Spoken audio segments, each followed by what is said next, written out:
அடுத்து the numerator of a fraction வந்து increased by 50%. எவ்வளவு fraction தெரியாது, ஆனா அது increase ஆயிடுச்சு. as such 100 வச்சு எடுத்துக்கலாம்.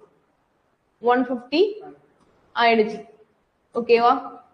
denominator is decreased by, அப்ப 100ல 20 போச்சுன்னா 80 ஆயிடுச்சு. then it becomes 3/5 ஆயிடுச்சுன்னு சொல்றாங்க. ஓகேவா?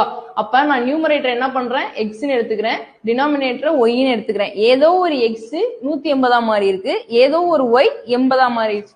அப்படி மாறினா எனக்கு ஆன்சர் என்ன வருது, 3/5 வருது. அடிச்சு போட்டு பாருங்க. 0 0 கேன்சல். இங்க ஒரு 3க்கும் இங்க 15க்கும் போச்சுன்னா அப்ப 25x மாறும், கீழே 8y மாறுமா? அப்ப x/y இப்படியே இருக்கட்டும். இந்த 8 நம்ம இங்க கொண்டு போயிடலாம். 8/25 அவ்வளவுதான்.